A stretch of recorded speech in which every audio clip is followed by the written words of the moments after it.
Today we're going to be talking about staking and guying trees.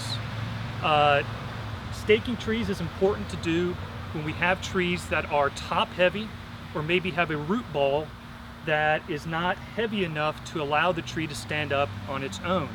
And it's also important if we are in areas that have high winds, maybe waterfront parks or areas that may have winds that will blow fairly consistently throughout the year. In those cases, trees will have a tendency to rock in the planting hole and shift, which over time can lead to the severing of small roots, which will lengthen the establishment period of trees.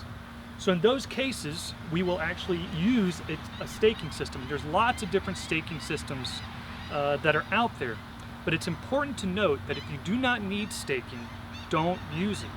There's some issues with staking that we need to address, in that a lot of times staking is left in trees too long without proper supervision to ensure we don't have problems, and it can lead to the damage of the planting material.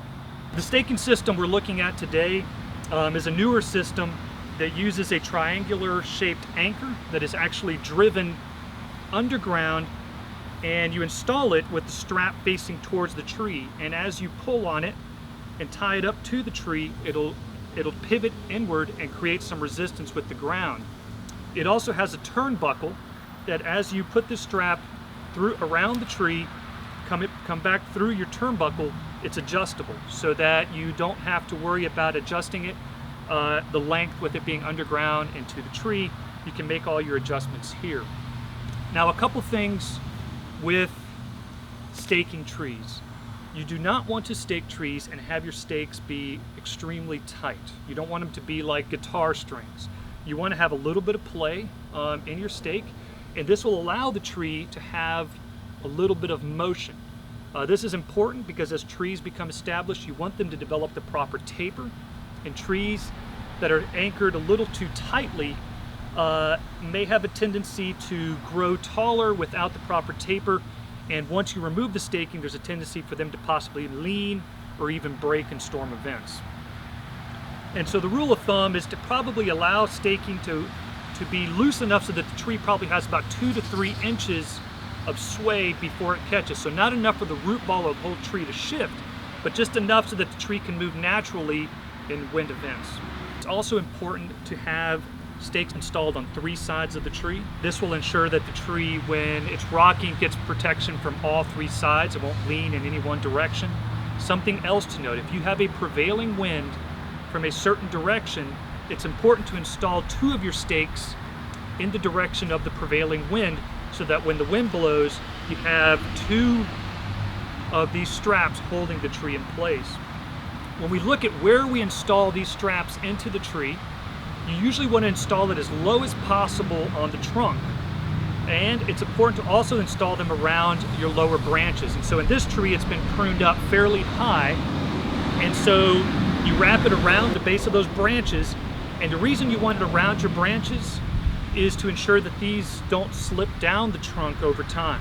When selecting the materials you're using to stake your trees, it's important to select a strapping material that is wide, non-abrasive, and relatively smooth. The reason for this is you don't want something that can apply too much pressure on the tree, which can eventually bite into the tree, rub against the tree, and damage the cambium, which is right underneath your bark. In many cases, a polymer strap such as this, is preferable. It's wider, and when you wrap this around the tree, it's going to be less likely to girdle the tree and create any damage to the trees. These ropes have a tendency to bite into trees, as I'll show you here in a second, with a tree that had been left on a little bit too long and applied a little too tightly.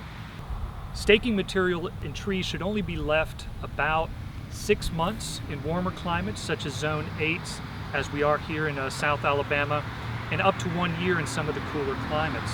It should also be inspected at least once during the growing season.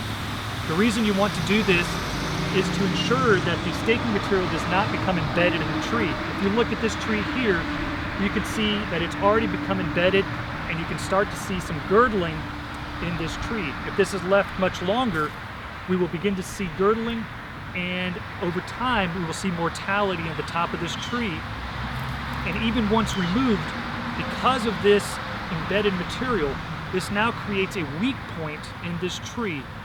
And as winds begin to blow, maybe during a thunderstorm or a hurricane that is very prevalent here on the Gulf Coast, we oftentimes see trees break at these now weakened points because of strapping that has been left on the tree too long and from lack of proper maintenance.